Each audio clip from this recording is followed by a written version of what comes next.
I'm a selfish prick. I'm a cynical bastard. I'm a selfish bastard, and I love that. Maybe he thinks if he says it enough, no one will believe it's true. But it is. And so is the fact he's a self-serving opportunist and undisputed hypocrite of religion. But what does it matter, so long as he looks the part? Thrusting his hands in the pockets of his Levi's and assuming that tough guy demeanor. You know, the one he picked up from Chuck Norris on a show he used to write called Walker, Texas Ranger. And the one he assumed when resigning from a church, thereby getting himself a profile in the New Yorker. All of which is doubly ironic since the author of said profile never even knew Haggis was affiliated with that church until he resigned. While even more than that, and this pretty much word for word, when Haggis asks why the New Yorker wants to know about the Church of Scientology, the New Yorker replies, deadpan, telling it like it is. Well, no one knows who you are. We're only writing about you because of Scientology.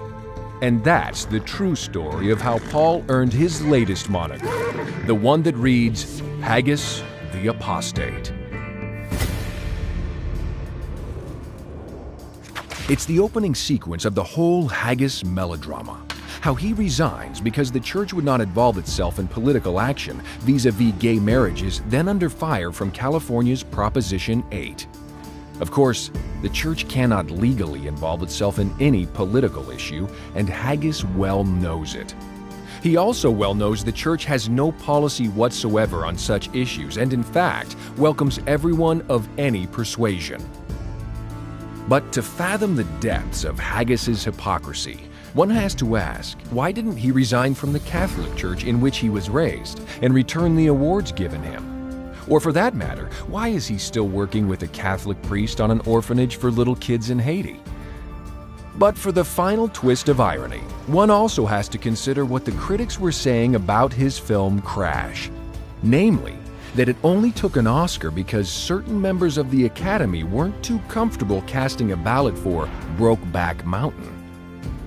Hence, here is Haggis quitting the church over a bogus gay rights controversy, then keeping mum when it comes to the fact he essentially rode an anti-gay backlash to grab his prized Oscar. But be that as it may, the fact remains Crash continually rides top 10 lists of the worst films to ever win Best Picture Oscars. The buddy in question is a D-list character actor and all-around never was. He hadn't done a film in 10 years, but he does have one credit on his resume that talks to Paul Haggis. He's the poster child for the apostate cult Haggis recently joined. It's headed by a good old boy in Texas known as Kingpin Rathbone. Kingpin himself plays a starring role in the Haggis drama as Paul's guru and the mouthpiece who originally leaked the Haggis resignation letter all over the internet. Now, Haggis got cozy with Kingpin knowing full well the cult leader wasn't all he cracked himself up to be, which is putting it mildly since the man is a certifiable nut, guilty of obstructing justice and given to fits of unmitigated violence. A little like what Haggis scripted into fight scenes for $1 Million Baby. Meanwhile, the D-list actor beats up an officer of the court, is convicted of battery, and is presently serving a year's probation. He's also under investigation for another assault, this time for hammering his own house guest. But seeing as the D-list actor is Kingpin's apostate poster child and resident celebrity, and seeing as Kingpin is also Paul's new guru, Haggis casts the actor as a cop in The Next 3 Days. The actor's performance is unanimously panned. Not that it matters, as the film pretty much vanished from theaters in less than 3 days, leaving Haggis with reviews like, he misplaces loud voices for drama. Nothing says I'm Paul Haggis as when he plays late-night huckster of dental hygiene equipment. It's a consummate role and a defining moment in his latest writer-director outing. It stars an unwitting Russell Crowe, who Haggis scripts as pitchman for the 30-second smile electric toothbrush. It's a scene that's fraught with symbolism, which is the essence of true cinema. 3 days, a 30-second smile. What does it all really mean? It means Paul Haggis was throwing another bone to an old pal. Because it just so happens Paul's old buddy, the mouthpiece of the fly-by-night toothbrush company and beneficiary of that Russell Crowe toothbrush scene, is a fellow apostate. All of which, by a turn of the wheel, brings us to the crux of the matter. Did Haggis tell Mr. Crowe he pimped him out in the name of product placement for a cult buddy? And did that same said cult buddy pay a product placement fee? Well, for that matter, did Haggis even tell his producers he was hustling a toothbrush for a friend?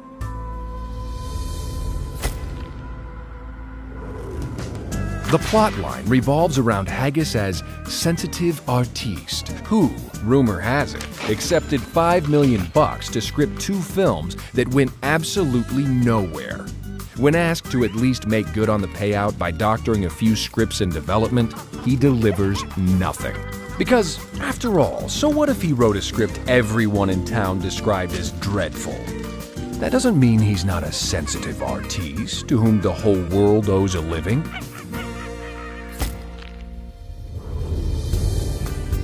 Now, this one's kind of a road story. It's all about Haggis conniving a seat on a church-chartered humanitarian flight out of Haiti. It's another complex role, inasmuch as he's already resigned from the church when he boards the plane. But what the heck? He's been on the prowl for a photo op with orphans, and he needs a flight off the island pronto. Finally, there's Haggis as Lawrence Wright casts him in the 24,000 rambling words of a New Yorker profile. It's a role he might well have been born to play and allows him to stretch in all sorts of dramatic ways when explaining why he betrayed so many of his friends. He's indignant, he's angst-ridden, he's injured, and he's angry. Of course, it's all just another act, as is his reflective moment when he tries to earn a shred of credibility by recounting how he'd met the ecclesiastical leader of the Scientology religion, casually, once, in 1988, a mere 20 years ago. Sure, it's a flashback scene, and a minor one at that, but Haggis plays it like it just happened yesterday. It's also a fantasy sequence, because the truth is, Haggis never met anyone of note that day. But that's not all she wrote for Paul Haggis, not by a long shot. Because just when you think he's played his last, here comes the denouement. It's the scene wherein all principal characters finally reveal themselves for what they are. Haggis, his apostate buddies, and the leader of their cult, Kingpin Rathbone.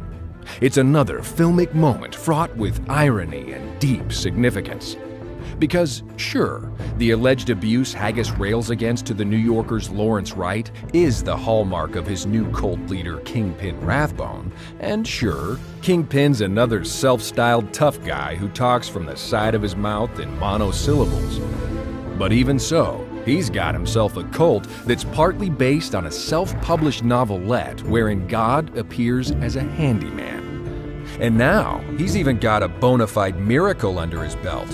Namely, he actually managed to get himself arrested for drunk and disorderly on Bourbon Street in New Orleans. That's right, the place where almost anything goes.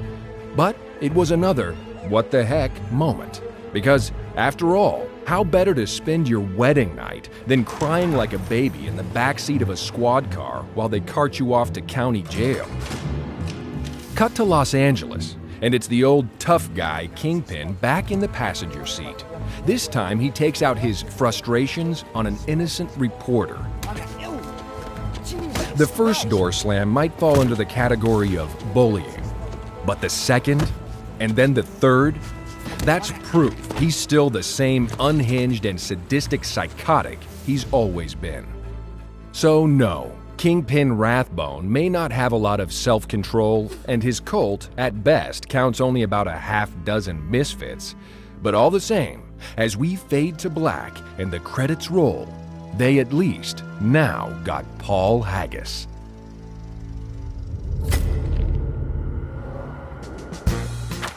Of course, you may be wondering why I would associate with such obvious lowlifes as Kingpin Rathbone, the D-list actor, and Mr. 30-Second Smile.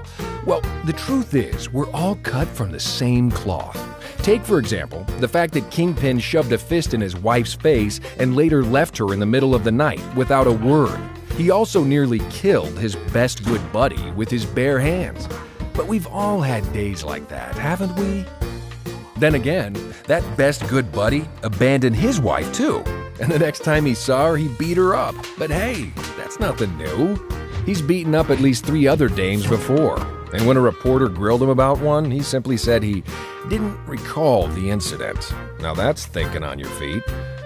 And let's not forget my other new pal, the used furniture salesman. He admitted to a reign of physical abuse he and Kingpin Rathbone inflicted on fellow workers. And he's also got away with the ladies, dragging his wife around by her hair, stealing her car, and leaving her without even saying goodbye. Then there's my pal who left in my old Alfa Romeo. Well, actually, his wife paid for it, and he likewise dumped her in the middle of the night, and likewise took the car, leaving her a pack of bills to pay too. But of course, none of this bothered me. You see, I've been known to get physical from time to time. I even attacked my own sister, and I'm not talking about when we were little kids. I also dumped my first wife and dragged her through a messy 9-year divorce and custody battle. Oh, and I almost forgot. While working with Lawrence Wright, I left my second wife too, and gave her a New York apartment worth a pretty penny so she wouldn't say anything. You know, have to keep up my image. And then again, there's my new good friend, the D-list character actor. His misdemeanor battery rap didn't bother me in the least when I cast him as a cop in the next 3 days. Neither did his betrayal of those who had a hand in saving his life. The church staff members who, for nearly a month, spent 12-hour shifts providing comfort to the actor and his family while he was in intensive care, recovering from a severe car crash. The actor said it saved his life. It makes perfect sense that he now is betraying his former friends. After all, so am I.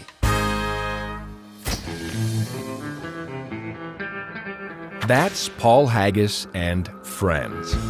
For his final monologue, he's yet again the classic tough guy speaking from the corner of his mouth and squinting as if facing 100 miles of bad road. I knew I was going to hurt a lot of friends, he murmurs. Then raising his hands in mock surrender to his conscience. But you gotta do what you gotta do.